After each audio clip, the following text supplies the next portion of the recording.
Welcome here to Steve's Wrestling Ramble. Sorry for the little bit of delay, but hey, only 8 minutes after. So let's talk about everything WWE this weekend, WWE and NXT. First, we have the NXT TakeOver Toronto show on Saturday night. That usually, I would say, most WWE fans, most members of the WWE universe, say is better than the Sunday WWE pay-per-view. Yes, Kyron, our buddy there as well. One of many that says that. But with this NXT TakeOver card, I certainly do see it to be another great show, and actually having two female matches on the card on its own. But first, before we talk about it, ramble about it, predict about it, let's welcome our guests for this evening. First, let's welcome our actual guest, Don Hubbard. Don, how are you doing this evening? What's going on, man? Thank you for having me. I really appreciate the invite, man. Big fan of your work. Happy to be here, dog. And our co-host, Kyron Chase. How you doing? It's great to be back. What's up, Steve? What's up? It's great to be back on the channel. It's good to have you back. I guess since we're first going to talk about NXT and we're going to predict that show first, we'll start with you, Sean. Your excitement level, how you think NXT is going to deliver on Saturday night. I think NXT is going to steal the weekend as it typically does. SummerSlam is the biggest pay-per-view of the year besides WrestleMania, but I still think that NXT TakeOver Toronto is going to, outshine SummerSlam. I hope I'm wrong. I'm hoping that SummerSlam can step its game up and be the main event of the weekend, but NXT usually brings heat, and I think this weekend will be the same thing. Karen? You know how I feel. I'm always excited for NXT. Like I said, better than watching WWE in general. I haven't really watched anything, but I'm always excited for NXT. NXT never disappoints to me anyway, and the shows are always of high quality. So of course I'm looking forward to it. And let's welcome our other co-host, Becky. How are you doing this evening? And what are your interest level as we're first going to be talking about NXT TakeOver Toronto? It's a hype. What's your hype level for the NXT show? I'm actually really hyped about it, especially seeing Gargano versus Cole. I mean, I think that's going to be a great battle. All right. Well, before we get right into it, I want to let those know that are watching live. I see a couple are right now. You're welcome to leave a comment, and as I can now with this new comment shown here, if we're person that leaves a comment, and then I can hide it as well. But just wanted to make that known as we run through the cards, and as we go through the pay-per-views.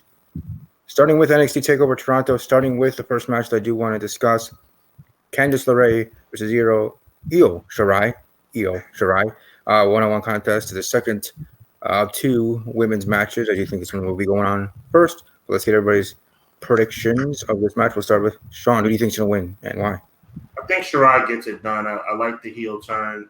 It didn't make much sense to me at first, but I see what they're doing. They're trying to give Candice LeRae an opportunity to shine, but I think Shirai is going to outshine Mrs. Gargano on Saturday night. I think that she's on a roll. I think this new heel turn is going to lead to big things for her, and I think it starts with a victory in Toronto. All right, Becky? The Pirate of the Skies. Karen? Only thing I have a problem with this match, I wish it was a no disqualification match. I mean, you have Io snapping on Shayna at the last takeover 25, and then you have a snapping on Candice in the steel cage. It's kind of disappointing this isn't a no disqualification match, knowing what these two women can do. But I still think it'll be a good match regardless. Touchdown. I think Io Shirai is gonna win though. But I am happy to finally utilize the Candice on TakeOver because I don't think she's had a TakeOver match yet, and I'm glad she's finally getting one. Mm-hmm. Your Ravens playing tonight? Yeah, they're playing the Jaguars. I'm watching it right now. Okay, yeah, my Packers are playing the Texans. But anyways, you actually played. Steve, you guys come to Baltimore next week.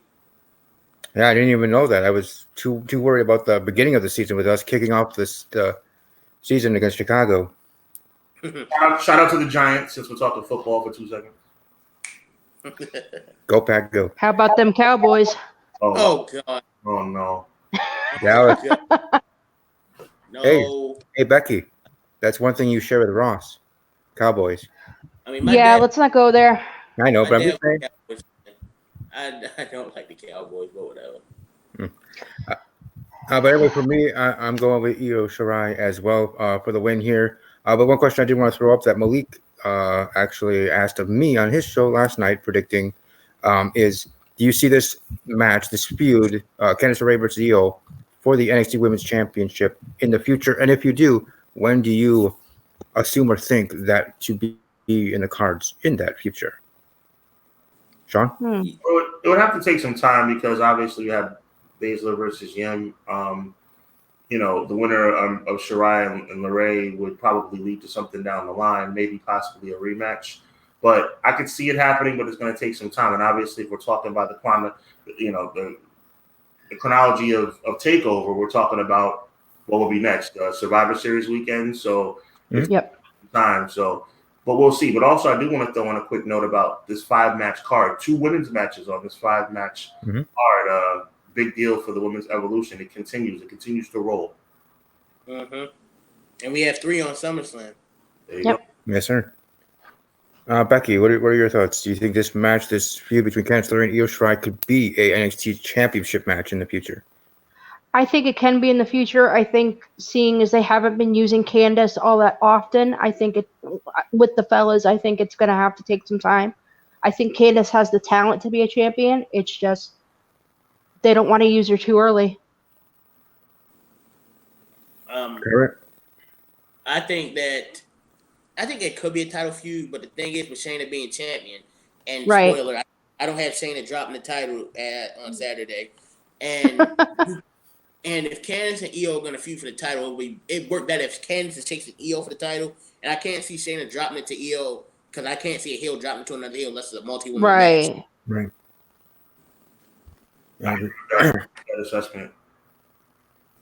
Honestly, I think the timing would be around Mania, maybe. Johnny getting the NXT Championship, and then Candice getting the women's, because they seem to be doing a lot of Mr. and Mrs. kind of stuff lately. Almost to nauseum, by the way. Preach, brother, preach. Yeah. Well, they did enough with Becky and Seth. And you see how that did. It's funny how that killed Seth's momentum, but yeah, it didn't kill Becky at all. When they did it, I thought they were going to continue it, and they just pushed it aside. Well, when they see something's not working, they're going to kill it quick. Unless it's Roman. But that's the thing. The Becky and Seth dynamic was cool until they drove it into the ground. Exactly. I didn't watch Extreme Rules. I didn't even watch any of the build-up. I watched Stomping Ground, and I said in my review of Stomping Ground, and I said in my review that neither one of them needed that because they both were, they both were what's I'm looking for. They were good enough on their own point. They didn't need to rub from the other, so that was just not necessary. Yeah, I agree. It's just interesting. I mean, I only say that because of, it seems like typical WWE, whether it's something good, something that could be something useful, that they throw it away quick or bring it up too much like they did on that one Raw in regards to their relationship, their real-life relationship. Michael Cole is talking it so much that he's acting like we didn't hear it the first time. But if they mentioned it anymore, it could have turned into a drinking game, seriously. I mean, does everybody here like milkshakes? Just roll with me on this. Does everybody like milkshakes? Yes. Yeah. If you have 27 of them in a row, it's going to make you sick. Agreed. Yeah. Mm-hmm. And with that, we're moving right along to something else that makes me sick, but not to everybody else, and that's Velveteen Dream and him being the NXT North American Champion. I do still tell me how you really feel there, Steve. Still doing this? The Dream will be. You're still doing this. I am still doing this. This is my opinion, just like you're strong on your opinions. But anyways, Velveteen Dream, who is the NXT North American Champion, so good for him. Defending against Pete Dunne and Roderick Strong here in the triple threat match. Everybody knows, or not everybody knows. Maybe they don't. Where I'm going to go, but we'll go around the horn. And as always, we'll start with Sean. Who do you think is going to win this match and why? Appreciate it, man. I'm torn on this one. I don't think Pete Dunne gets it done. I don't think Pete gets it done. That was pretty good. Boom. Yeah, there you go. But I think Velveteen Dream is the favorite. I think he retains. But I'm so torn because I'm wondering if this is going to be a Undisputed Era night. I'll go with my gut and say Velveteen Dream retains, but I wouldn't be surprised if Roderick Strong gets it done. But I'll say Velveteen. All right, Becky?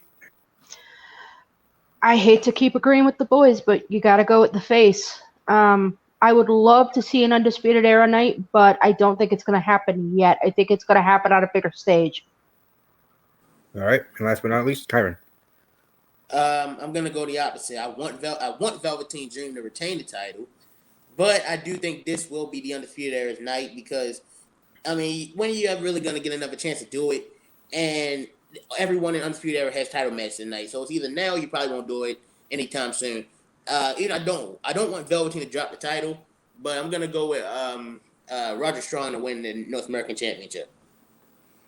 All right, and for me, I'm going, even though, in my opinion, I am going to go with Velveteen Dream to retain and stay the NXT North American champion.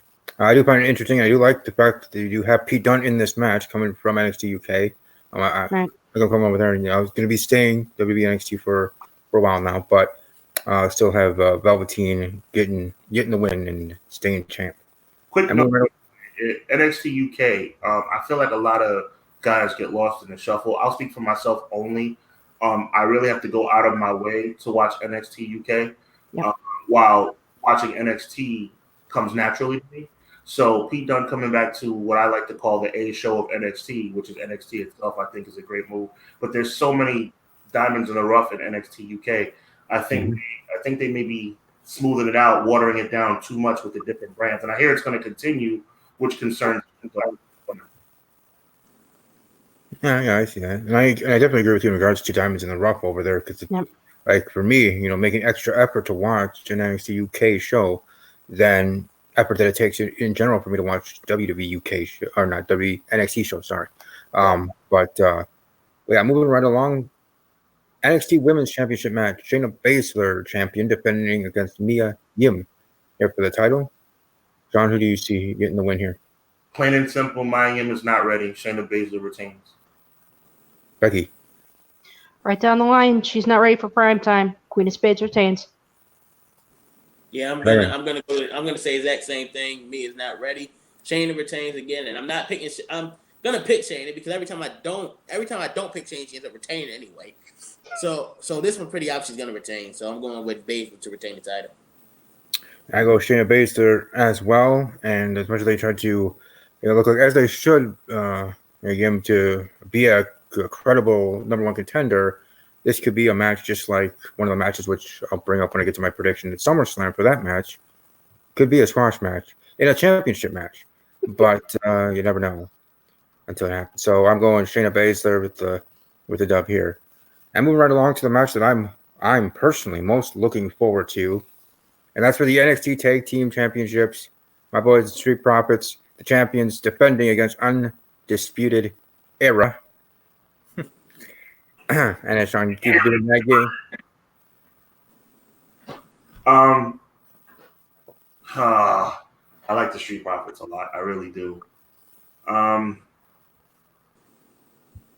go Street Profits with a lot of hesitance. I think Bobby Fish and O'Reilly are the best team in all of NXT, possibly all of WWE, but I think Street Profits get it done, even though watching Kyle O'Reilly play the air guitar makes me very happy.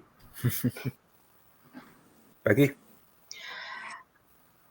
My head says Undisputed Era, my heart goes with Street Profits. I'm going to go with the Undisputed Era just because with the way they've been using the Street Profits on regular WWE TV, I'm smelling a call-up.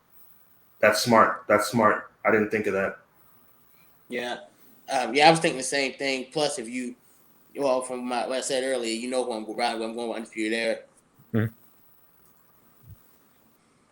I'm going with, and I do see exactly with Becky's point in regards to smelling a call up, and I wouldn't be surprised if that's the case. But for me personally, my thinking in regards to the Street Profits being on Raw is just to give them some rub and shine on Raw, on the main roster, either whether testing the waters or just getting on the show, however and whatever the reason, WWE's reason to be to have Street Profits on Monday Night Raw. I think WWE's still going to have them be the tag team champions and so have them stay in NXT because, well, for one, Triple H won't want to lose the Street Profits that seem highly popular, so ground in that regard in fandom and stuff like that. So I think that it behooves Triple H, behooves NXT to have Street Profits stay there as long as possible. So, Counterpoint to what you were saying, yes, it does behoove Triple H to keep the Street Profits because of their popularity. But on the obverse, because of their popularity, it would behoove Vince, because of a very thin tag team division, to bring in some new blood. Hence the call-up. sure, no, you're right. I mean, WWE has dropped the ball on call-ups before. Hence, They've done it enough time. Or I'm more surprised they do someone right on the main roster. Yeah, I'm surprised they've even taken the ball, let alone drop it. They made some really controversial decisions, some really silly decisions. The Undisputed Era, I thought should have been called up. That's up to debate. But Right. in the situation with the War Raiders, the Viking Raiders, whatever you want to call them, Yeah, those, Electric Boogaloo. Aren't they still doing? Aren't War Raiders, whatever you call them now? Aren't they still doing squash matches months after they debut? every single week. yep, they just did one this past Monday. Yeah. I'm glad I've been taking a sabbatical from WWE. And by the way, what the heck is the main roster done to AOP? Well, God. I was saying that about AOP when that stuff was happening. So Right. It doesn't surprise me. I'm more surprised when someone's actually done right on the main roster. AOP, Bobby Roode, The Revival. the Revival. Even though he's Intercontinental Champion, I still say they're underutilizing Shinsuke Nakamura. And when the heck are we going to finally get the return of Rusev? Ricochet. Who? I don't remember who. He hasn't been done too bad though. And by the He way, hasn't done too bad. and Ricochet. I don't want to go off on a tangent. Matter of fact, I'll talk about it more when we go into the SummerSlam aspect. But Right. I feel like he's just not there. I don't know what it is. They're making him a wallflower. Yeah. And moving on to what probably is to be and should be the main event to the NXT TakeOver Toronto show, and that's the 2 out of 3 falls NXT Championship match. We have the champion Adam Cole against Johnny Gargano. There, that match will start with Sean as always. So, who do you have here in the NXT title match? Will not be an Undisputed Era night, but it will be a night that Adam Cole salvages for the Undisputed Era. I believe Adam Cole retains. Becky. Adam Cole, baby. Kyron. You know I want Gargano to win because he's my favorite. But yeah, I'm going with Adam Cole. Here's a question that we should ask. With Cole picking a regular match and Johnny picking a street fight, what do you guys think? Because we know it's going to go to the third fall. What do you think the third fall is going to be? I predicted ladder match. Yeah, that's where my head would go on ladder match. What do you guys think? Either. Ladder match would be cool, but I'm thinking I got a sneaking feeling steel cage. Ladder match would be more logical, and it would be a little bit more dramatic because of the I can't reach. Oh, but totally. I hope I'm wrong. I hope I'm totally wrong. yeah, Right. I saw some people saying, it might be a Hell in a Cell, but if it was a Hell in a Cell, then it'd be a spoiler because we would see it at the top of the ceiling. Yep. Right. Yeah, that's the thing. But you never know. Yeah, how are you able to hide something? I think a ladder match, is easier to hide because you have ladders anyways underneath the ring in general. And the wrestling that would come down, you have it all the way up in the rafters, so barely anybody could see it, sort of Exactly. thing. But then would come down when we get to after the second fall. Sorry, Steve. No, go ahead, Kyron. I was gonna say it's two things. Also, two more things I want to say about the match. One, I think this is gonna be returning to Tommaso Ciampa. Yep. And two, I don't see Gargano getting called up. And no, it's 90 personal bias. Here's why. If you're gonna put NXT on TV and compete with AEW, you need to keep some of your best NXT guys down there. And Gargano's one of them. Yeah. Can I give a response to that? Go ahead. I totally agree, but at the same time, I'm so concerned about the current WWE product. Even though it's gotten better as of late with the emergence of Paul Heyman, we need more talent. At the end of the day, the addition of a Gargano, the addition of an Undisputed Era, the addition of a Street Profits, to your point earlier, would be a tremendous boost in the ratings, especially coming down the pike into the fall. the fall is coming, and so is that deal with Fox. You got to get the product a little bit better. The main roster's thin. They're under attack from this new upstart. I think the main roster is the bigger priority. They're always having new recruits come into the performance center, so there's always going to be new blood there. Absolutely. Mm-hmm.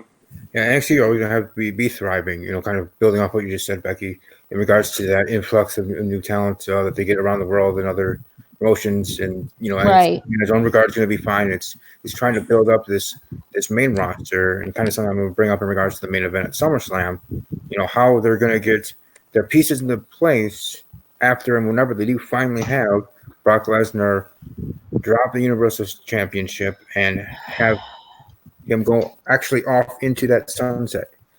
That's not I think we'll have the second coming of Jesus first. Oh yeah, I can't. Yeah, that Rollins Lesnar match. Even I've been watching, I have a lot to talk about with it. And I want to know what he did to get buried like this. Seth doesn't deserve this. He didn't shut his mouth on Twitter. That's probably what happened. Yeah, that's true. That's true. Let's see what happens. That didn't happen. I mean, there's a chance this might all work out for him, but I'll tell you what, if Brock squashes him, I would not be surprised. Me neither. As a matter of fact, Nope. And I'm gonna say what I'm gonna say about that match when we get there. Yep. All right, yes, let's head into WWE SummerSlam, the biggest party of the summer. SummerSlam. Yeah. And, woo! Party time. Yeah. Anyways, we'll start off with the lines, but awesome cruiserweight division. There'll be a cruiserweight title, the championship match, which unfortunately might be on the pre-show, but I definitely think kickoff pre-show. Kickoff. But I do say it always should, at least most of the time, get more time on the main card. But it probably will be kickoff because they're idiots. But anyways, Drew Gulak. Well, again, we'll start with Sean. Who you have winning this cruiserweight title match? I like Drew Gulak. I think he stepped his game up lately. No other reason than that. I think Gulak has been entertaining. I think he's been good in the ring. That's it. Nothing. No big analytical breakdown for this. This Gulak, I think, is on a roll right now, and I think it continues. All right, Becky. He's the face of the division. It's got to go with Gulak. Karen. Gulak. Same here, Drew Gulak, keeping it rolling. Gotta stop it so much. Excuse me. Everybody's on the same page tonight. Well, we'll see if people are on the same page. Oh my God! Comments that agree. Bray Wyatt. I never see this on YouTube. Bray Wyatt versus Finn Balor. Bray Wyatt, the Fiend. Oh, the Fiend. Oh, geez. The Fiend Bray Wyatt against the non-demon Finn Balor. For those that haven't watched me from the beginning in regards to my podcasting career, in regards to with Bray Wyatt's career, I'm not the biggest fan of his, just as much as I'm not Velveteen Dream. But anyways, Sean, who you have winning this one? Why bring Bray back for a loss? Why have how long has it been? 6 month build up? Maybe my math is off a little bit, but somewhere in that range for him to lose. Bray wins. Becky. If it was Fiend versus Demon, it would be a heck of a more interesting match, but the Fiend wins. Karen? All right, WWE, you ruined them once. You got something good with them. Don't mess this up a second time. The Fiend, Bray Wyatt wins this match. Now, I understand why they're not going to make it the Demon versus the Fiend, even though that'd be great marketing. You can't. What am I looking for? They want to protect the Demon, so they don't want to lose. But my thoughts are, if you really want to get behind the Fiend, you have him go to SummerSlam and defeat the Demon. That instantly gives him some credibility. Exactly. But I understand they don't want Finn to take a loss to the Demon. So, yeah, but the Fiend's winning. You got something good with Bray Wyatt. Don't mess this up, WWE, like you always do. This is your chance to right one of your biggest wrongs. I just want to shout out Everything Pro Wrestling here in the chat, asking how everybody's doing. So shout out to Conrad. Check out his channel, which is sitting right here. Just search it on YouTube, Everything Pro Wrestling. Shout out to EPW. Conrad was good. What's up, Conrad? What's up, Conrad? And for me, Missed you in Marty's stream. And back to Bray Wyatt and Finn Balor. I'm going with Bray Wyatt just because I was sure you have him now with his new character, this new gimmick. Why would you have him lose in his first match there? So I'm going with Bray Wyatt to get the win. Now heading into our next match, the match that also can be a squash. Bill Goldberg going up against Dolph Ziggler in a one-on-one contest. Because if you think about this, if Dolph Ziggler can be squashed by Kevin Owens, I think Goldberg can do it even faster. So maybe we can do this prediction quick. Everybody, do we all say Goldberg? Goldberg. The question is, does this match go a minute? That's the real question, because we were debating this the other day. We all agree that Goldberg's entrance is going to go about 5 minutes. The match is going to go less than 1 minute. Because Goldberg beat Kevin Owens in 22 seconds. So yeah, he'll probably beat Dolph Ziggler maybe after that. Now, I mean, after that debacle we have with Taker he's got a lot to prove. Super Showdown. I want Ziggler to win so bad, for the love of God. That'd be a shock. That'd be a shock if that happened. That would be hilarious. Yeah, just see my boy OTR Central. Oh yeah, the fuck Dolph Ziggler thing. Fuck Dolph Ziggler. Yeah, there you go. Yeah, but we all know Goldberg's gonna win. Yeah. This match could go shorter than our even chatting about this match here in this podcast. Yeah, well. But hey, you never know. What's the over/under for the time of the match? You said what? I give it a 35-second over/under for the match. I'm gonna go the under. Under. Ha ha! I agree. Again, shout out to Everything Pro Wrestling here in the chat. Thanks for watching us, bro. He said he did hit his mark there at 500 on the road now to 1K. Congrats. I'm also saying Ziggler will get destroyed, and to Kyron shake my head. What I did there, but I don't know. Something you said. I don't know. I'm sure he'll let you know here shortly. But excuse me. Moving right along to a match that I am looking forward to. Well, we have Charlotte Flair going up against Trish Stratus, the number one female in my era, against the number one female of this era. But who do you guys have winning in this match? Start with Sean. I've been blessed. I'm in my early 30s, so I've been blessed to be able to see Trish in her prime, and obviously I'm seeing Charlotte now in her prime. I think strictly because Trish understands business. I'm going really behind the scenes, kind of like analytical right now. I think because she knows business and understands the business that Charlotte goes over. Becky? The veterans are supposed to put the youngsters over, so unfortunately, the woman of my era, because I'm in my late 30s, is going to lose to the woman of this era. And she's going to do it with Flair. Insert eye roll here. Kyron? Yeah, you guys saying, like I wasn't watching wrestling around that time too. I mean, I'm 19, so I got to see Trish in her prime too. But you had the legend coming and putting the new person over. Granted, this is not going to go the way WWE thinks it is. This is not going to be a passing of the torch moment like they think it will be. No. Because besides Steve and most people just don't get behind Charlotte Flair. And WWE doesn't really let people win much in their hometowns anyway.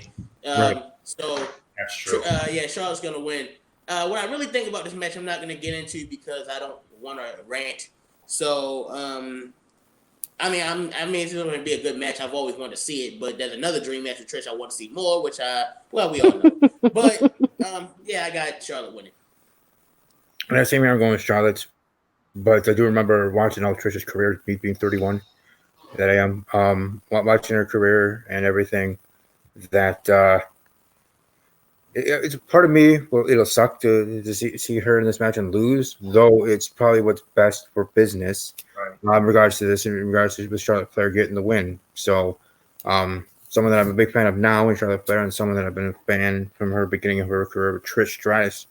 That kind of be hard watching as a fan for me, even though that it is a somewhat obvious outcome of what is going to happen in Charlotte Flair getting the win of that torch being passed.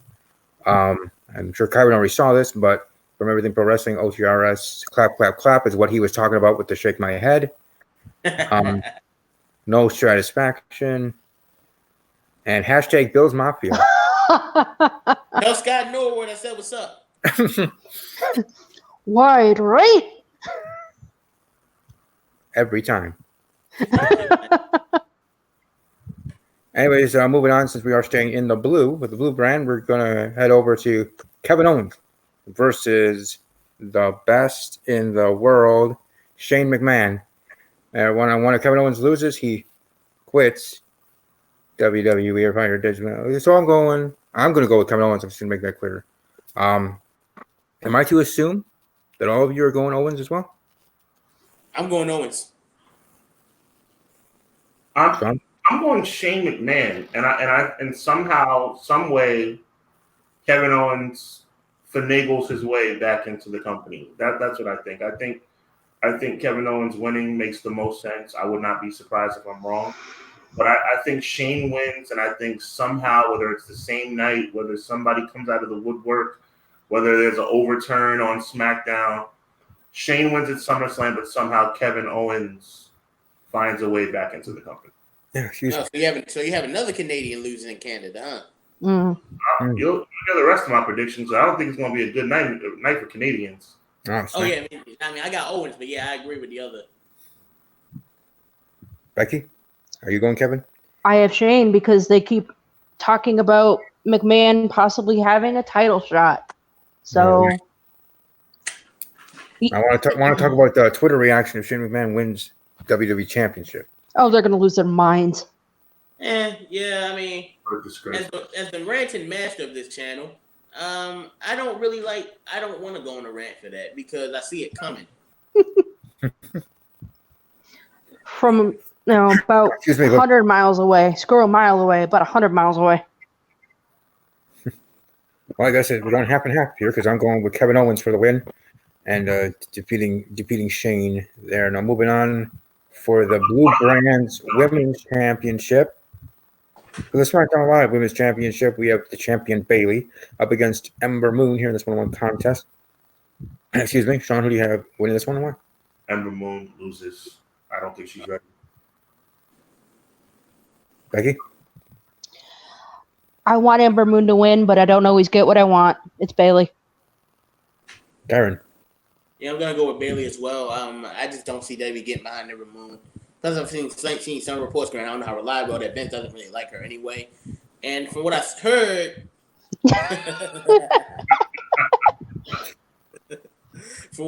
Debbie doesn't really give this match a lot of build anyway, which is sad because this is a match I've always wanted to see. Because Ember debuted on Bayley's last night in NXT. I'm going Bayley as well. Just going here through the comments in regards to everything for wrestling. It says I feel Shane could stack the odds against Owens. They're building Owens up like Austin. But yeah, like I said, I'm going Bayley to get the win. They're retaining her championship. The question, though, in regards to the SmackDown Live Women's Championship, where are we going, or where do you believe personally they're going from here moving forward? Who is the next contender to face Bayley for said SmackDown Live Women's Championship? Sasha Banks. Yeah. That's what I would like to see, but I don't know if she's coming when she's coming back. Or if she's coming back. Or if she's coming back for that matter. But if not, if it ain't Sasha, I can see maybe doing, because none of them can, I think, really should have a one-on-one match. Maybe like a fatal four-way with Carmella, Sonya and Mandy, something like that, because I can't see any of them facing Bayley one-on-one. Granted, I think Sonya, can probably handle her own in a one-on-one match, but I don't think she's ready for that yet. But fatal four-way, I think, be okay. But I'm actually glad they're actually giving Bayley a strong title reign for once, after how they botched up her original title reign on Raw. Yeah, it's a Raw Women's Champion. I think all of us in our hearts know it's going to really go down, though. I think Charlotte's on her way to 16 titles. Can we just not, besides Steve, because he wants that, but can we just not say that, please. I'd rather that not happen. The writing. How much WWE tries? See the wall behind me? There's writing on it.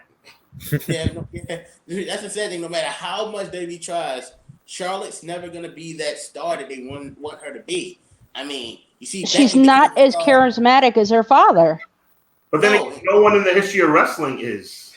But almost no exactly. One. Maybe The Rock can match him in charisma. But right. Maybe. It's not just that fact that you have other women who maybe I'll give Charlotte, maybe she might be the best in ring, but other women can go better on the mic, have more connection to the audience. And that's something Charlotte, especially as a babyface, never had. And the person that Charlotte is Ric Flair's daughter.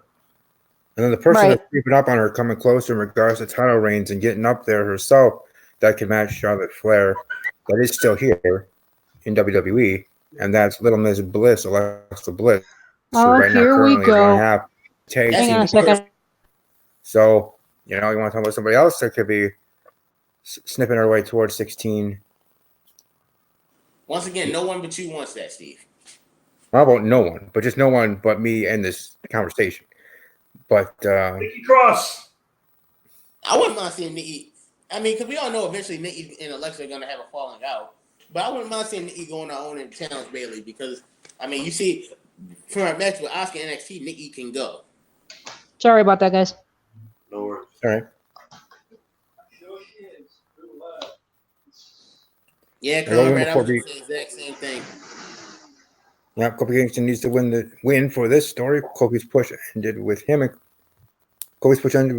Kofi should get past Orton. Yeah, any comment about the women's taking titles being paperweights? That's giving too much credit. That's giving them too much credit. That's disrespect paperweights all over the world. Don't you disrespect paperweights like that? Yeah, paperweights are more useful. Exactly. Yeah.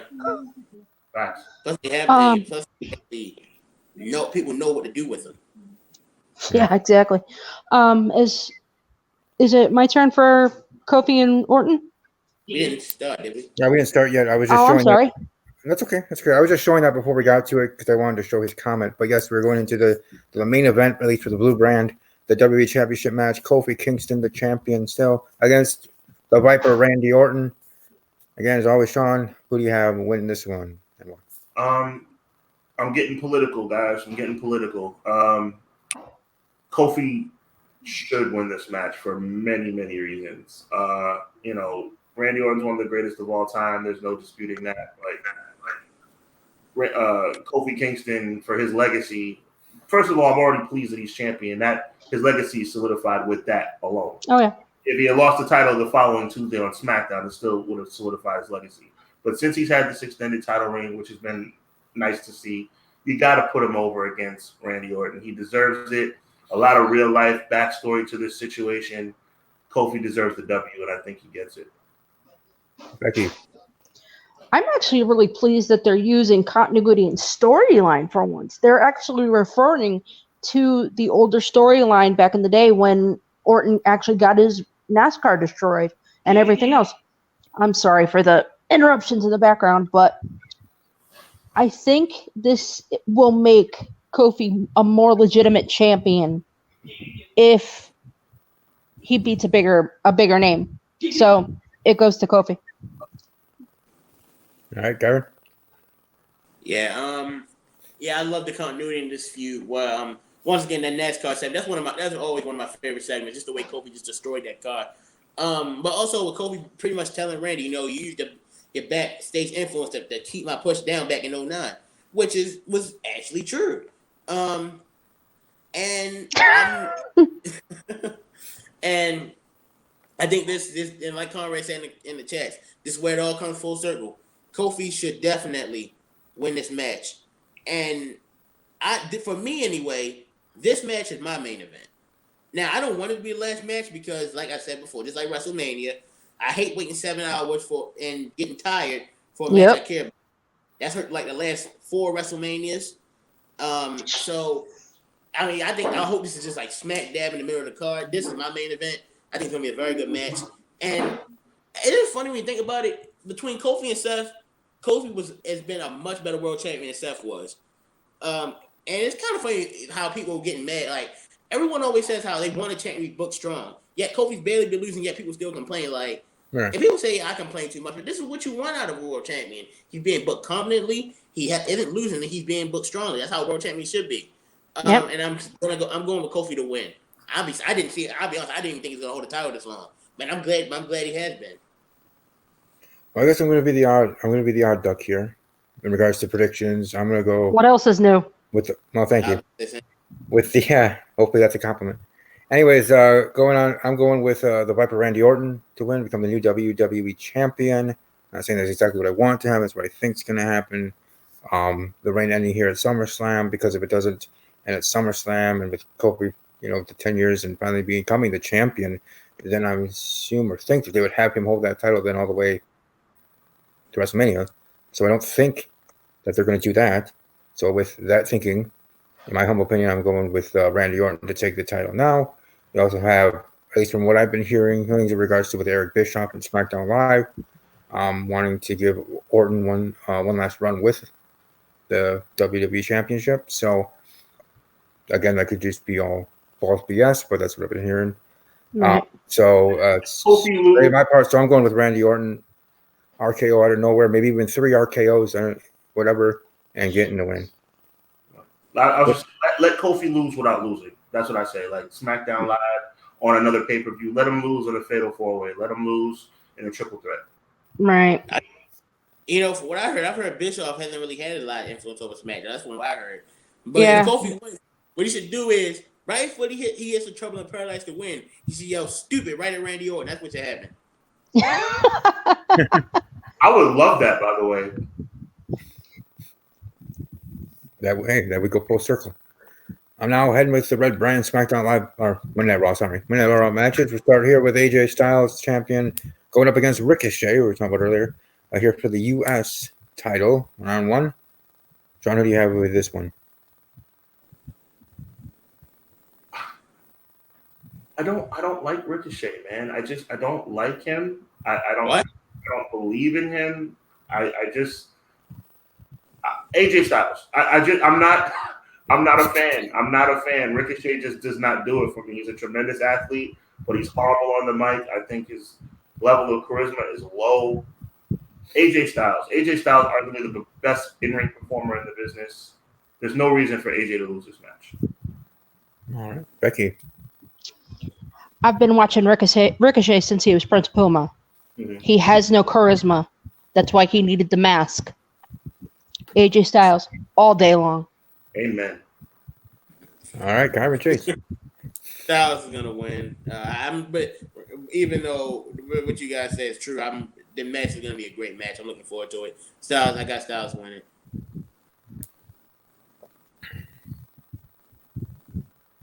I was going through here some other comments left by Conrad. Excuse me. And this talking about being past this People Lesnar and Rollins. Yeah, we've seen it enough times, but we're going to be, seen again. But let's go to the Raw Women's Championship match. That's Becky Lynch going up against Natalya, their hometown person. Sean, who do you have in this one? Becky wins, and I also predict an appearance by Ronda Rousey. Becky. Gotta go with my namesake. Okay. Karen? You know who I'm going with. I'm going to pick Becky to win, but what I find funny is like both Canadian girls I have losing tonight, but how much do you want to bet, despite Natalya being Canadian, Becky's going to get a lot of reaction? I really think the only way Becky's going to get booed if she comes out with a Canadian flag with an Irish symbol on it, then that might get some boos. But I think the crowd's going to be on Becky's side, or here's another way you get heat: make Natalya tap out to the sharpshooter, with it being a submission match after all. But you don't want to turn. I mean, you can't really turn Becky heel nowadays, but still, I think you want to get her try to get the crowd on Natalya's side. Use the sharpshooter in Toronto. Granted, they're doing WWE. They'll probably do that with Charlotte and Trish. You would have so much heat to have the Canadian crowd watching an Irish woman beating a Canadian with one of the moves that is held in so high regard as in the Canadian fans' mind. I mean, that would be perfect. Is WWE going to do it? I doubt it. But Becky's the new Canadian hero, so. Yeah, and I'm the Victoria's Secret model. I go with Becky Lynch as well to retain her championship. Excuse me, to retain her championship here in the submission match. Though I could see it going down like you said in regards to Natalya tapping out to her onto the sharpshooter for Becky to get the win. But either way, Becky Lynch to retain. Now on to the match of the night, or at least match of the night in regards to reactions, probably. Brock Lesnar champion versus Seth Rollins for the WWE Universal Championship. Everybody's coughing. Sorry, allergies here in California are a pain in the ass. I'm allergic to garbage too. Exactly. Let's just get this over with. All right, Sean, do you see Seth coming back after getting his ass kicked for weeks and beating Brock Lesnar? I do. I think this is all leading towards Seth winning the match. I wouldn't be surprised if Brock retained. I think Seth wins, but I think either way Seth comes out looking lackluster. I think this whole deal has diminished everything. It's almost like WrestleMania didn't happen. Yep. Yeah. I mean, Seth wins. That's my prediction, but right.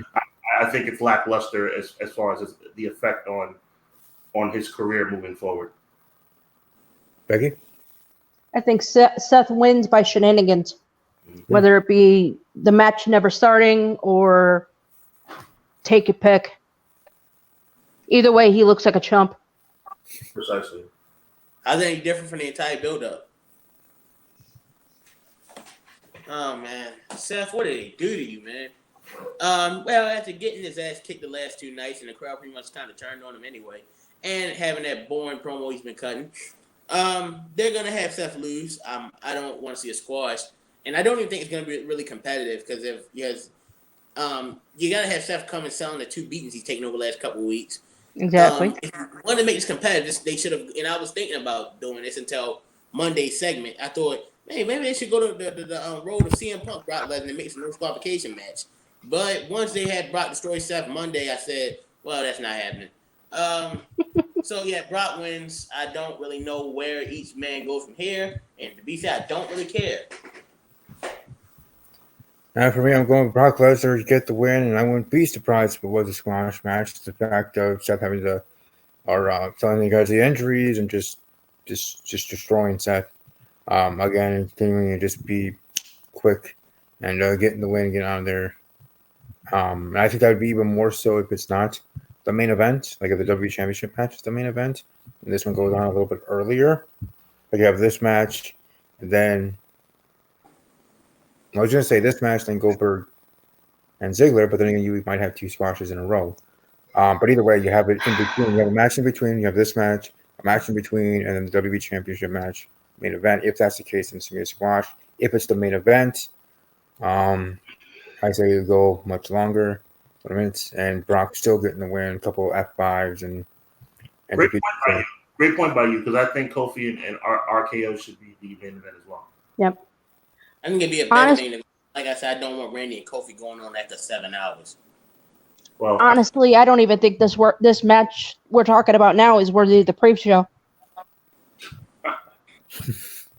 Brock is still box office. You know that. I know that. It's just it's either going to be a sappy, heroic comeback for Seth, or it's going to be a squash. But you know what? This lackluster performance the last couple of weeks, lackluster. Well, you can't blame it all on Seth. This lackluster booking for Seth, right, has led to more cheers for Brock Lesnar. Yeah.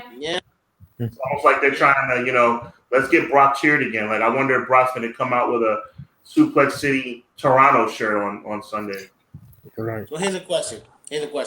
When this match happens, because you know how ruthless Canadian crowds are, do they boo Seth, cheer Brock, interception? Oh, he dropped it. Do they boo Seth? Do they cheer Brock? Do they cheer Seth? Do they boo Brock? or is this one of those both of these guys suck type of crowds? I think Brock gets cheered.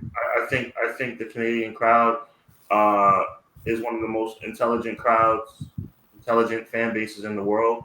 And I'm from New York. I think New York fans are pretty smart as well. But I think what we're talking about is poor booking for Seth, and I think that Seth is starting to become a little corny. And I hate to say it because Seth has been Something. Seth I has cannot believe been for so long, and now it's starting to get corny again. I can't believe I'm about to say this, and I never thought I'd say this. Isn't it said that Roman Reigns always look more believable than Seth does? I mean, even Roman at his worst, I never thought he could beat Brock, but it's like even Roman at his worst was not this bad. Even I didn't have Roman beating Brock last year at SummerSlam, even though he did. I mean, at least you booked him good. Like, I mean, I remember last year around what was it, May? Seth was one of the highest baby faces on the card when he was defending the IC title. Now, I mean, that's the Seth Rollins I wanted to see face Brock Lesnar, and we kind of got that at WrestleMania. But I mean, what did we do? I mean, at the WrestleMania, he had the feud with AJ, which that was good. The match at Money Bank was amazing. Then the stuff with Corbin, which wasn't that good. Then they got Becky and Lacey involved, which once again wasn't that good. And then you had Brock cash in, and you just make Seth like a chump after that. Exactly. I mean, it's just sad because Seth, at his best, is one of my favorite guys on the roster, but I mean, it just ruined him. And yeah, he does deserve some blame too, with the crowd turning on him with all his tweets. But still, I gotta give our esteemed female colleague for her comment earlier. The bottom line, WrestleMania, he won. Let's call a spade. He won by kicking Brock in below the belt. That's how he won. And now he's getting his butt kicked every week.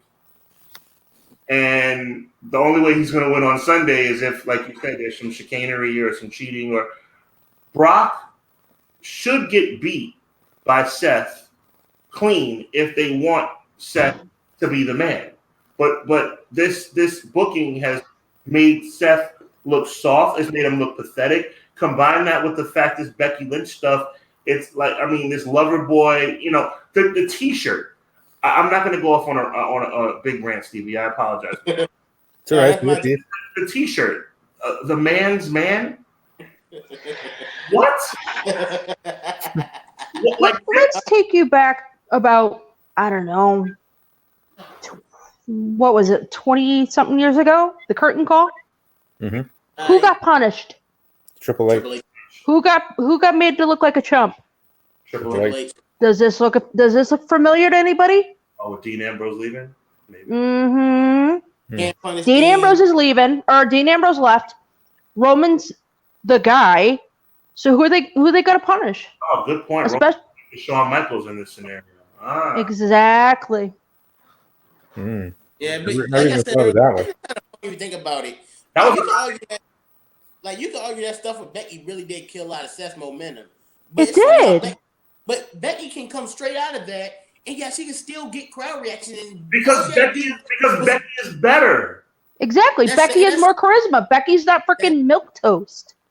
And that's funny when you think about it. Becky, that's the funny thing to think about it. Becky, and I never thought I would say, well, I will say it now, but a year ago I probably said this. Becky's the biggest star between her and Seth. Yes. And that feud proved it. Once we go out of it, Seth isn't getting reactions. Becky, all she has to do is just start cutting promos the same, and she's the Becky I know and love again. Okay, I'm gonna sound a little off color a little bit. You want to know what this whole thing with Becky did to Seth? Made him Becky's bitch. Sad thing, but yes, I was thinking it, but I didn't want to say it. I was thinking that too. Even the promos, the double promo, they both come in from opposite sides of the screen. Seth tries to put his arm around Becky. Becky says, "Don't see." They're in the ring. Seth is trying to hold Becky back. Becky shoves him across the ring. It's like, who's wearing the pants in this relationship? Oh, we all know Becky's wearing the pants in this relationship. We all know that. And I'll be honest, if I'm in a relationship with Becky Lynch, and if I'm making it work to let her wear the pants, then she can wear the pants in the relationship. But if it's going to cost me my career, I got to look good on TV. Becky could wear the whole damn outfit. Screw the pants. Yeah, I mean, Becky's super dope. I think Becky's super dope. From a male perspective, Becky is very attractive. She's athletic. She's smart in the ring. She's super dope, right? But Yeah. talking about Seth freaking Rollins. Becky can be dope without emasculating Seth. That's not how it's done in the WWE, and you know it. Women emasculate men. It's what happens. It's what Steph does. all the I.e. time. Stephanie. Definitely emasculated everybody. Exactly. But again, they took something that was super dope. The dynamic of Seth and Becky being a couple was super dope when I first heard about it. I was like, yo, that's hot. Like, that's dope that they got together. These little pictures leaked. But they have shoved this thing down our throats, and it's made me want to puke. And it's messed Seth up in a big way. Yeah, I mean, I'm upset it messed Seth up. I'm just glad it didn't mess Becky up. That's the person I was more concerned about. Like, I was like, please don't let this ruin her momentum. Please don't let this ruin her momentum.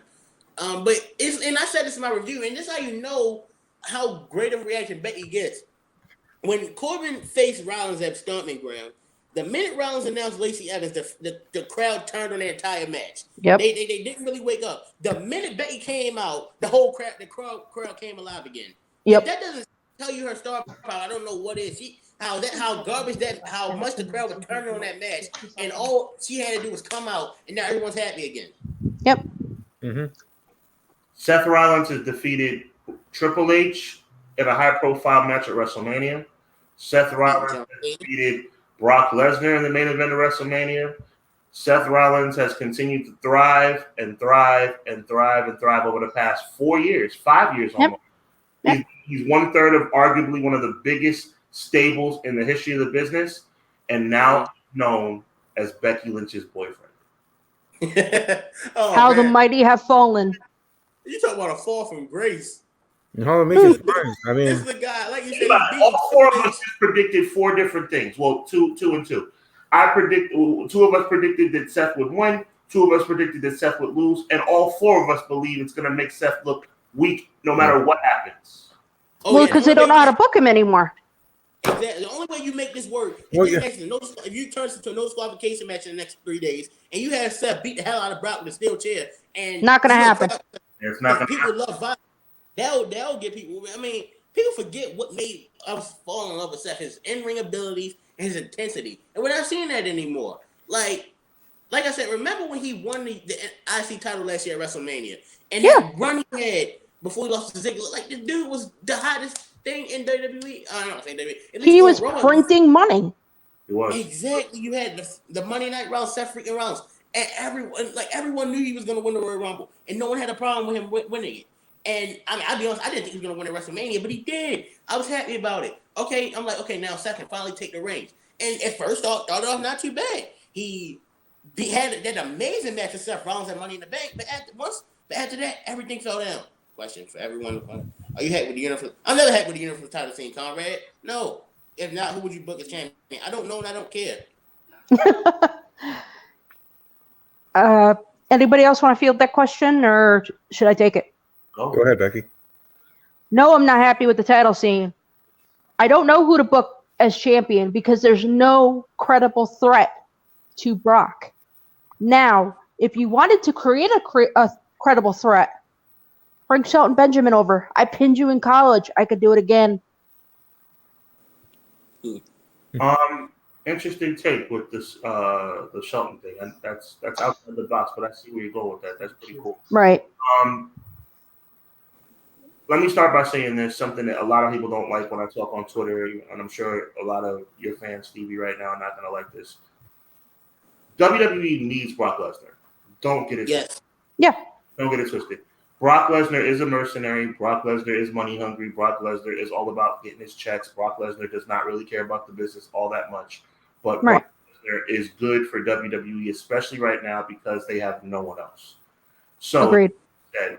Roman Reigns is the only credible threat to your point earlier, but we're tired of Roman Reigns. John Cena can come back and get his 17th, but that would be sacrilege in my opinion. Brock can be champion forever in my mind. I mean, unless you take Hogan back to 1987 or Ric Flair back, right? Rock in 2000, Stone Cold in 99. I mean, I don't see any threat to Brock at all. Right. Yeah, I mean, Yes, and and the thing, it's a lot of matches I want to see Brock have. Like, I want to see him have a match with Cesaro for crying out loud. I think that'd be a good match. And the thing is, people forget when Brock wants to, he can still put on a damn good show. Look at these matches against AJ Right. Styles and Daniel Bryan. Two Right. matches we wanted for a long time, and our biggest fear was, well, will Brock care? Match with Styles, amazing. Match with Bryan, amazing. Even the match with Finn, even though it didn't have as much time as I thought it should have, it was still a good match. Brock Lesnar Thanos. He's inevitable. Yep. But I mean, the thing is, I think when Brock wants to, and when he's with the right person, he can still give you a good match. And it doesn't have to be because he's the wrestler he used. He wasn't like 02 or whatever. And he still just mainly does the same moves. The difference is his opponent gets offense, and Brock sells for them. That's why you won't ever see him face Braun Strowman again. But yeah, I think Brock can still have good matches. Like, I want to see him have matches with Cesaro. I want to see him have a match with, say, Aleister Black. I think that'd be good. Stevie, I think Aleister Black would be great. Stevie, I think chime in. I think the one match I do want to see, and again, I was talking about earlier in regards to where the heck is Rusev. I think a match that could have been good if WWE didn't destroy Rusev's career is a Rusev Brock Lesnar match. You build up Rusev to be an own monster. And you then build it up to a Brock Lesnar Rusev 1-on-1 match for the Universal Championship. I think that match could be money if, again, like I said, if Rusev wasn't booked the way he was, and now kind of a forgotten thought. Also, something else I wanted to bring up in regards to Seth Rollins and Becky Lynch's relationship. I know Sean and others were talking about in regards to, how Seth was up here and then fell down from it with this relationship and with it being a prominent in WWE as a storyline. Just in regards to Becky Lynch, like, she's kind of done the opposite, at least for me personally. She was an afterthought. She was someone that was just there to be there, kind of a team player, kind of almost like a Bailey character at the time, it's a phase. And then what happened at SummerSlam, I believe SummerSlam, when Charlotte won the title and she turned heel, and history is made from there. But before she becomes a champion, now she is the man and has that gimmick and super over. Opposite thing reversed. Seth was up here, fell down the grace. Becky Lynch was down here, went up, and ascended the throne in the women's division, not just in the division of her brand, in the division, period. You have her now with Roman Reigns, the cover for WWE 2K video game. I know it's just a video game, but it still matters. There's also the company chooses the superstars or superstar that they want to have on that cover. Go ahead. You go first, Cameron. I was gonna say, the difference is, it wasn't, the Dirty Machine was never really all the way behind her, though. You gotta remember that. Exactly. She had to force their hand. Remember. Yep. And this is what I said when it first happened last year at SummerSlam. They did not want Becky to come. They wanted her to be the heel and try to be the face. The thing is, the crowd got behind Becky, and Becky's charisma and promos just got the fans behind her even more, to the point where they had to look at her and say, okay, this could be the woman. And even this very day, they don't want that. You think they wanted her to win the Royal Rumble? You think they wanted her to be the one to win the main event of WrestleMania? They knew they had to, because that's how popular she got. And they had to pull a Daniel Bryan. They had to, because no one would have wanted no one really would have wanted to see Charlotte and Ronda in the main event. Exactly. Because Becky built that whole thing up to begin with, and we didn't get Survivor Series. So they had to throw Becky in there. Yep. Becky's had to claw and scrape and basically work her ass off to get where she is. Seth has pretty much had everything handed to him. So that's just my take. No way. And it's sad because, in a way, work hard, but I also think have more opportunities. I think at the end of the day, Becky Lynch's story is a story that we can all indulge in. We know that Becky was the underdog. We know that Becky got screwed at SummerSlam last year. We know that she couldn't take it anymore, and she did what she had to do. But at the end of the day, Seth Rollins should not have to. I can't stress it enough. Seth being where Seth is on this day was avoidable. It was very, very avoidable. There was an opportunity for both to thrive. Yep. The relationship was what it was. When the pictures leaked, we all loved it. Mm-hmm. They forced it down our throats. It became nauseating, and it got to a point where it became a detriment to Seth Rollins' career. Well, that's why the term comes in. That's why, that term in general. That's why you can't have nice things. WWE has a nice situation and a storyline right in front of them, and they just with it. Very true. Very true. No, go ahead. The thing with the WWE is we can never have nice things. Nope. Ever. Never. Because Yep, Conrad. WWE ruins everything. Right. Like they ruin everything. Like they would ruin Christmas if they could. They tried ruining Christmas, remember? I do remember. Oh my God, that's so true. Then again, the time they actually did things right was back in our era, back in the Attitude Era, back when they had all or most of their superstars from jobber to main event actually being in some sense of something that's not only interesting but also entertaining, and also that could get them over and superstars in those feuds over, and you had your whole roster that's not even from that time as big as it is now in 2019. I think the biggest issue that kind of corrupts the image and corrupts the minds in regards to the WWE universe and the perception of WWE is, as I call it, we're now in what is the social media era with just wanting to get the reaction, just wanting to get whatever you can with the Twitters. And I was talking about earlier about how Twitter would be if Brock did hold the WrestleMania, this and that, or even if he retained like this and that. Because just thinking about that, because that's how WWE seems to be thinking now, and how us as the WWE universe are always kind of we're always doing this, but sometimes we should just be doing this in regards to talking about our superstars. And yeah, it's good to be outspoken, as Tyron says. It's not that we should be silenced totally. If we have an opinion, share it, and don't be afraid to share it, but share it respectfully. There is still a minority, not a majority, but a minority of those in the WWE universe, and the minority of people talking about their said superstar, Sasha Banks or whoever, that you feel is not being used or mismanaged, that it ruins it for the rest. And it makes it nauseating and sometimes makes them look stupid because what they're saying isn't wrong. What they're saying isn't bad. It's kind of like President Trump. But in how the fan says it is what makes it look bad to me.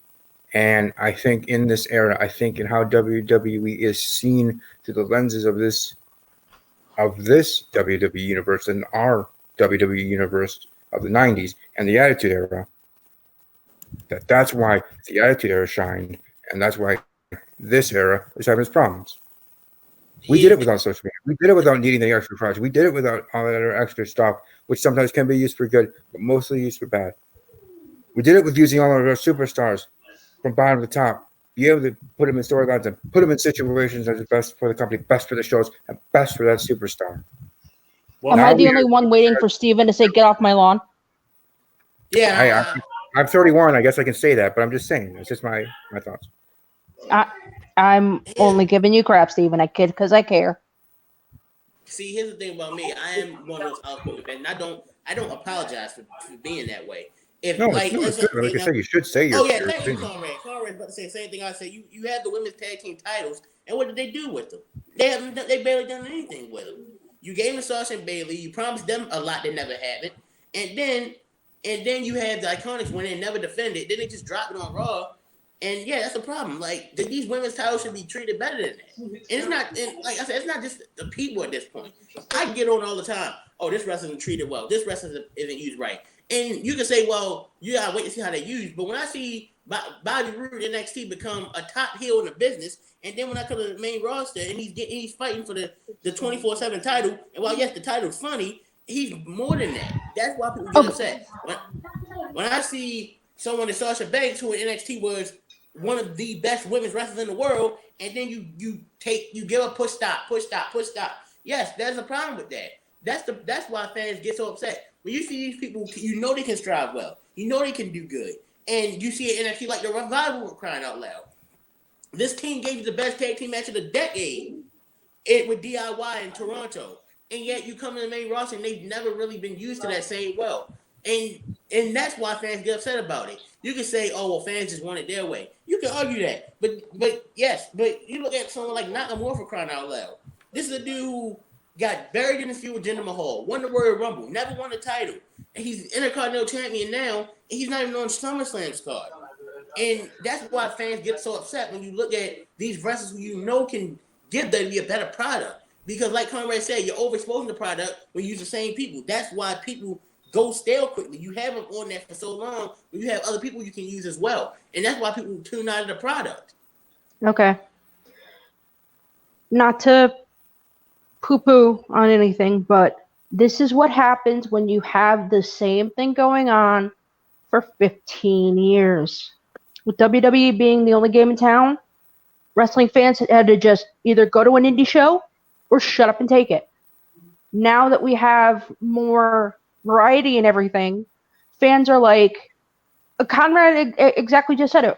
WWE fans are very smart, and Vince is basically making it seem like, we're stupid. We don't remember anything.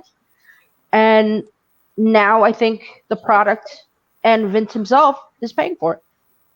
I have a take on that. First of all, I couldn't agree more with both of your points. I feel like the worst thing that happened to the business was 2001 when WWE bought WCW. That was the worst thing that happened to the business. That was Black Monday. Absolutely. So, moving forward into the more present day, especially considering the fact that we're talking about the Women's Tag Team Championship, I have a little bit of a question for you guys. I was going to have it be rhetorical, but I actually do want your take on this. Okay. Considering the fact that Sasha Banks is out of the company, or at least on the sidelines right now because of the backlash that comes from her being upset about WrestleMania, look at what has happened since. They decided to take the titles off of Bayley and Sasha. They put it on the Iconics. The Iconics had 3 title defenses since WrestleMania. Right. It's been pathetic. The women's tag team titles have almost been non-existent on television since Bayley and Sasha lost the titles at WrestleMania. So my question to you is this. Sasha's on the sidelines because she got pissed off about this. Right. Yeah. Looking back in hindsight, isn't she right? I always thought she was right. She's exactly right. I mean, 100%. Stevie? Yeah, no, I agree. She's exactly right. And it's been proven, and like you just reiterated, how the tag team division, the women's tag team division is. She kind of saw what was going to be happening, kind of like with CM Punk and his actual pipe bomb. But this in a different way, her trying to do it behind the scenes. And as much as I am a big fan of Alexa Bliss, with her not being one half of the tag team champions, it's just less of a bigger thing to me as a fan of Bliss that she now is holding on to a championship that isn't as prestigious as WWE wants to make it. So, yes, I do agree that Sasha was right. I mean, just 3-4 months ago, whatever it was, you had Sasha and Bayley winning the tag team titles initially in an elimination chamber. I mean, they couldn't have done it better as it pertains to the launching point of the tag belts. It was awesome. And I think, and don't quote me on this, but I think they had 2 title defenses from elimination chamber until WrestleMania. I think they definitely defended the titles once on Raw. They defended Fastlane, and then now they defended Fastlane, and they lost them at WrestleMania. I think they only had 2 defenses. It was 2 defenses? Okay, I thought they defended them on Raw also against Tamina and Nia Jax, but maybe not. I think they did.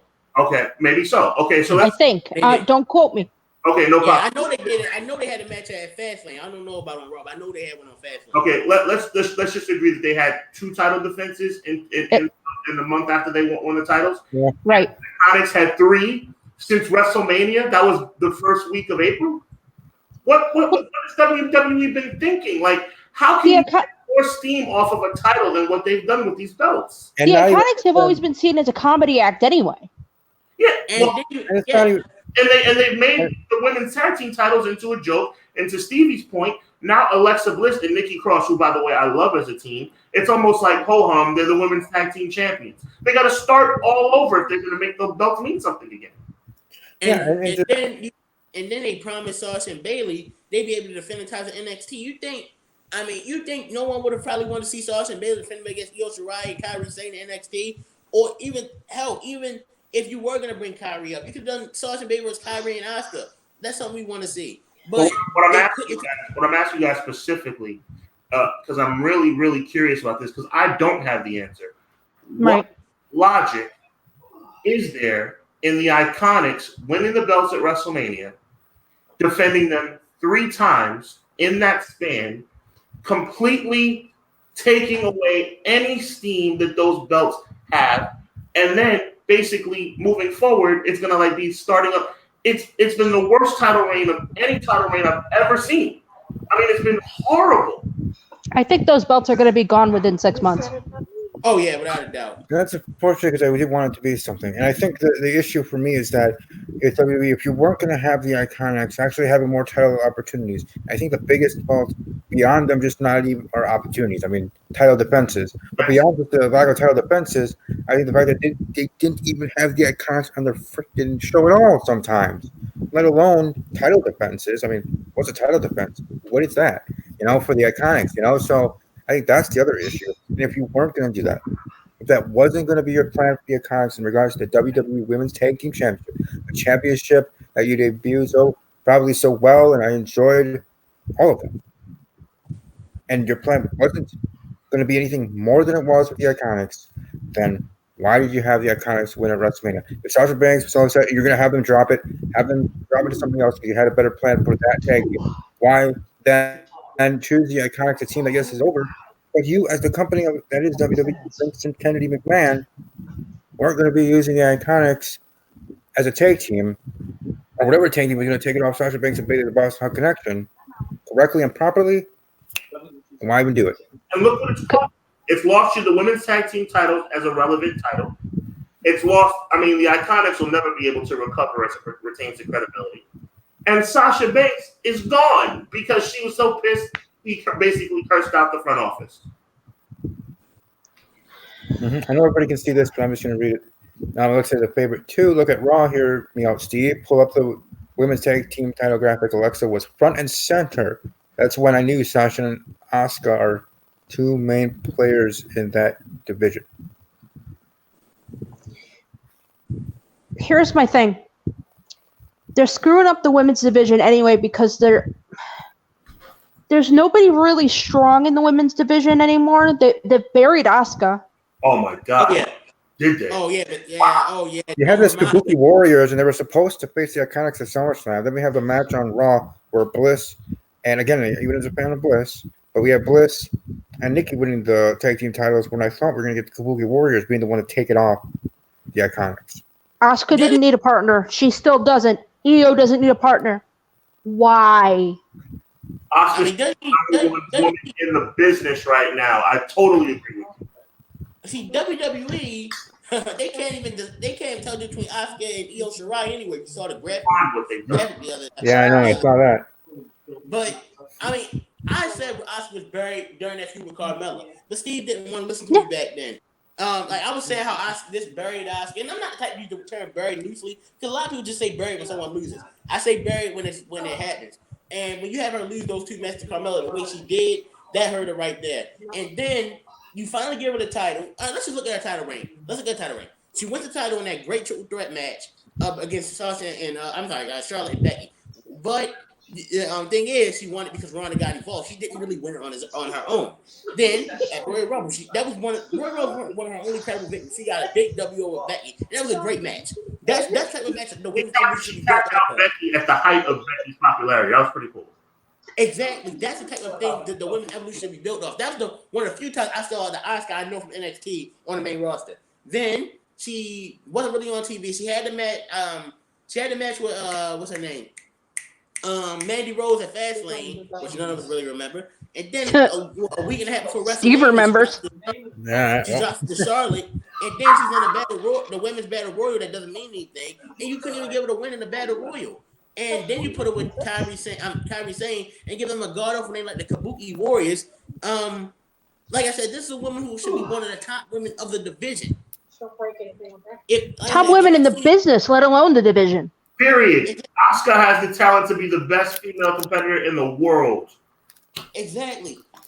And like that, and like, Well, in NXT, this woman was undefeated for a whole year. Yet on the main roster, she loses because she gets distracted by James Ellsworth. I will say she needs help on the promos, but you can give her.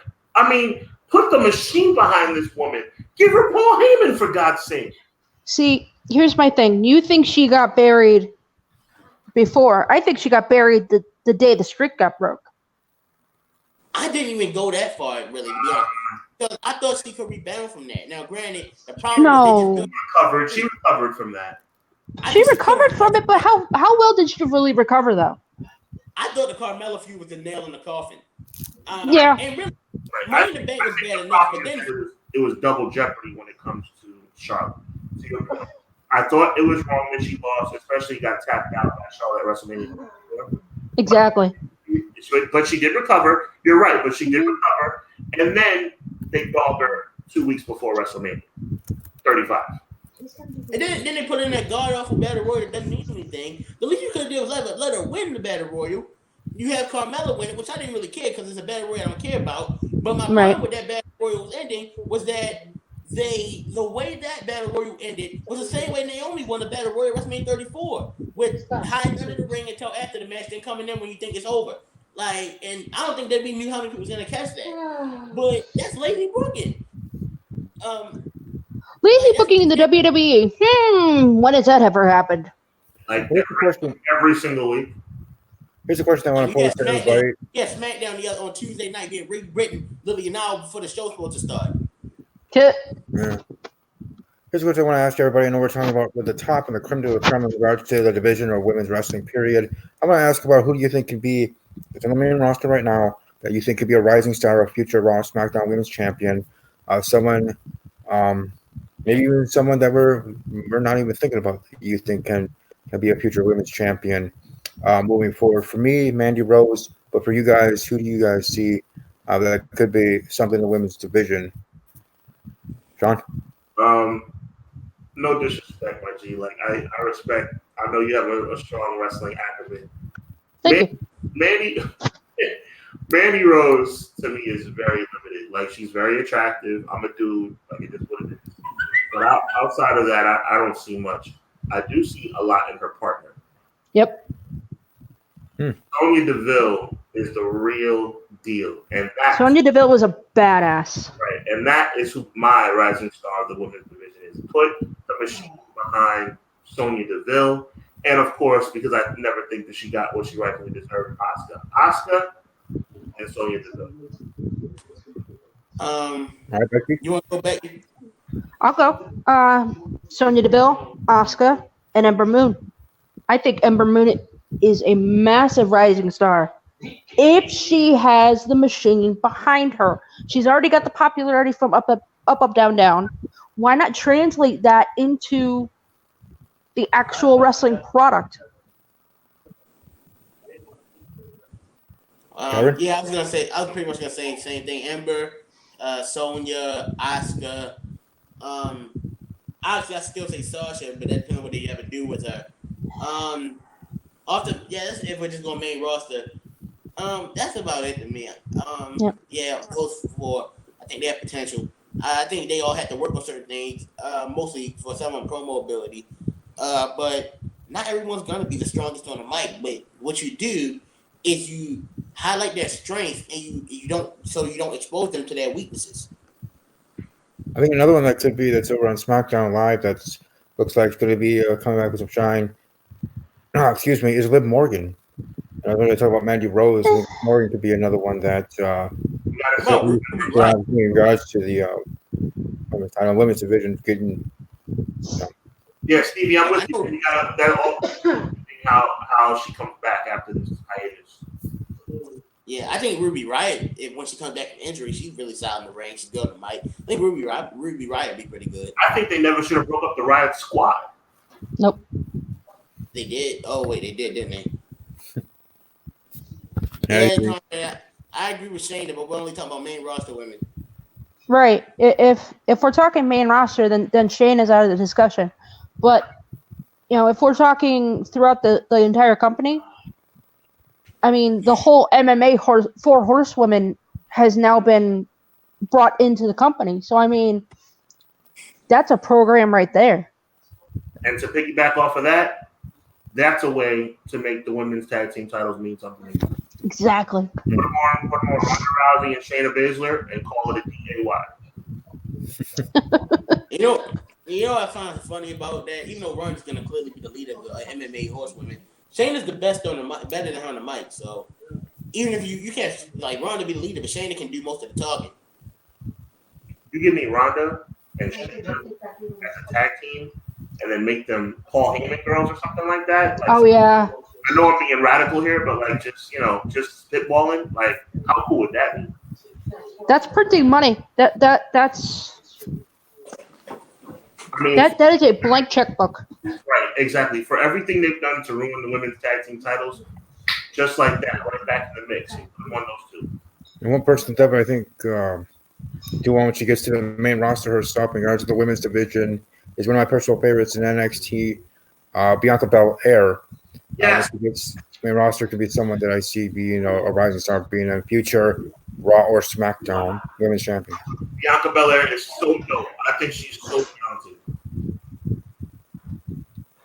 Excuse me, that's for sure. And this last comment, as I see here from Conrad from Everything Pro Wrestling, NXT greater than SummerSlam. Yes. There it is. As usual. Yes. As always. You're not gonna see Well, we'll see after Sunday, 10 p.m. Central Time. I got one for you. I got one for you. Take over better than SummerSlam. Then, now, and forever. Yeah. Yeah. But you never know with WWE. You could have some sneaky, interesting stuff going down at SummerSlam, and SummerSlam could actually be either on the level or greater than NXT Takeover. But as of right now, it's a card that we're looking at right now, and everything that's set. I mean, one of the matches that people have been saying that might be happening or might have been canceled: Roman Reigns, Daniel Bryan for SummerSlam. But since that isn't a match, I'm not going to predict it. But we're going to have Roman. Does that come to a head at SummerSlam, at least in a face-to-face confrontation, or no? I don't think they have a match. I don't think about. I think it will actually be a feud, maybe not a long-lasting feud, but a feud. What I mean though is like D. Bryan and Roman Reigns are just not going to be on the show. Like, is that what we're saying right now, or? Yeah, so right now, yeah.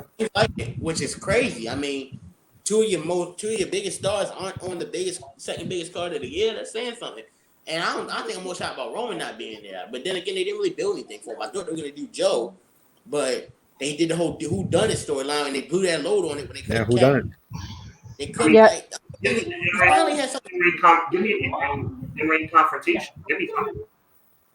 Yeah, my whole thing is you could have actually built that storyline better. Like, I'm not that, but more. As in, like, you could really make this a real mystery. But you blew your load and gave it to us a week later. Like, that's not how you do it. That's like when Austin got run down, really 2 weeks later, they told us who did it. That's not exactly. How you do it. You let this build. Like, I'm a big fan of Who Done It storylines. Like that, like when Austin got, even I wasn't born back then. When Austin got run down, when you look at it, it's cool. But you give us the answer right away. Not what you're supposed to do. You're supposed to let it build until this great reveal. Exactly. You have some. You finally have an interest for me, and I haven't really been watching it, but you finally have something kind of interesting with Roman Reigns, and then you ruin that. You blow it. Like, come on now, this is common sense. And yet they do this kind of stuff with like the higher power. How dumb was that? And yet they let it build and build.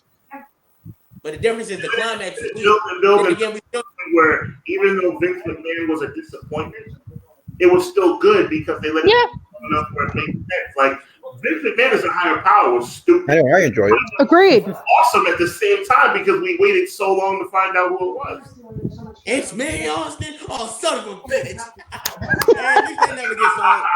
The commentary will never get old, though. Even though Jim Ross was so upset that day.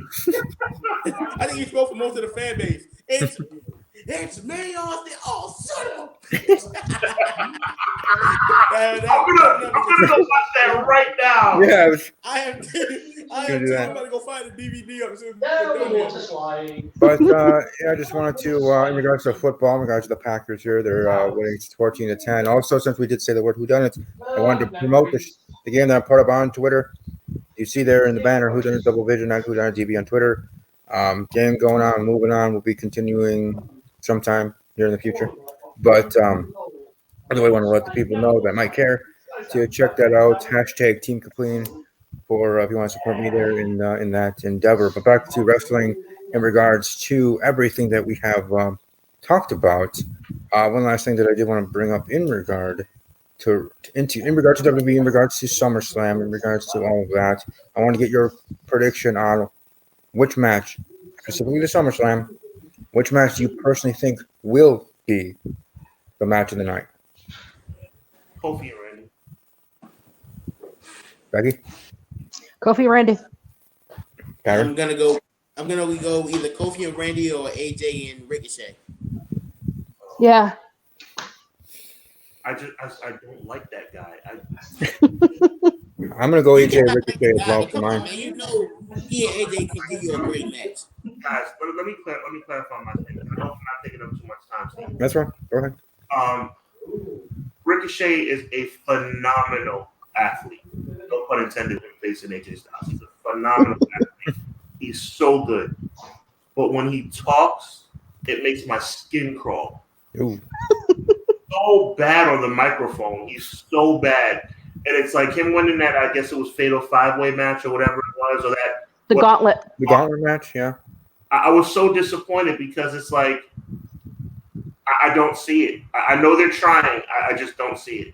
I mean, I'm gonna be honest. I was pulling, and Kyron and Becky know this. I was pulling for my dude Andrade. Yep. Andrade Cien Almas. I think Andrade is very talented. Oh, he's great. He is. And FYI, didn't everybody know Andrade's dating Charlotte? So. And with Zelina Vega as his mouthpiece, I think they could be unstoppable. That's the key. Yeah, you have someone that That works for me too. Mm-hmm. Exactly. Well, I think we're gonna wrap it up here as we're an hour and a half in. Here talking everything. I enjoyed this conversation, everything that it went. Hey, it's called Steve Wrestling Ramble for a reason. We can ramble, go on to any different topic that we choose to do so. And I think Conrad, Everything Pro Wrestling, everybody check that out on him on his channel and on Twitter at EWP Show. And also to the others that were watching live, we had up to 4 or 5, now down to 2. But thank you to all watching live and those, of course, watching archive. You are watching archive. You are welcome to leave your predictions down in the comment section below and share your thoughts. Welcome to like the video, share to whoever you wish to. And I think my co-host as well for being part of it. So we're going to go around the horn again and let everybody promote their stuff, put themselves over, and show that we can find them on social media and on YouTube if they're there as well. Start strong. Well, first and foremost, Stevie, I appreciate the opportunity. Thank you for having me. Shout out to everybody out there, man. My name is Sean Hubbard, HubbardWrestlingWeekly.com. We got the podcast going, 8 episodes in.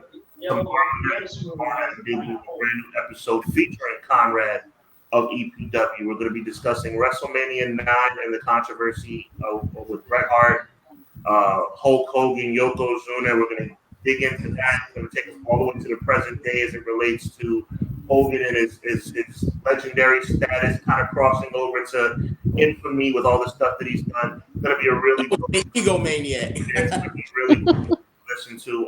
So make sure you check that out.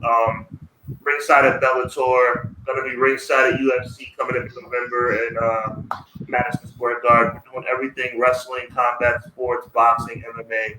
Check us out. Twitter is @Hub. That's HUBB_wrestling. Becky. Pokerlady 718 everywhere except for Instagram. That's ROTC Brett 718. I'm also a mod on Martin the Moth Casau's Twitch channel. If you're a fan of Lucha Underground, you know Marty the Moth. So come on in and say hi. You know, he won't bite unless you ask him to. And Kyron. Yeah, follow me on Instagram, _Kyron, Twitter, _Kyron, Tumblr, DeviantArt, Kyron Chase. YouTube account, Kyron Chase. I do videos on wrestling, on the Hedgehog. My little company, Friendship is Magic. And tomorrow, I will be doing the top 10 SummerSlam matches. All right. Yeah, in regards to MLP starting out the second half of their final season. Moving forward, they had their episode last week now. Heading to the next one. I know some of them have already been leaked, unfortunately, as always. But anyway, yeah, I know. I try not to as well. Try to be as fresh as we can in regards to MLP with their final season here. But anyways, for me, you're welcome to follow me on Twitter, as you see there in the banner, the Ramble at the Ramble_WWE, or you can find my personal Twitter handle at Army_strong_06. You can find me on Snapchat at StevieK_06, on Instagram at StephenK_06. Find the fan page on Facebook, just search Steve's Wrestling Ramble. And of course, obviously, if you're here, you already know where I am on YouTube. Just subscribe if you have not yet. Subscribe to everybody else. I will later on. put the links to and Tavern's YouTube channels.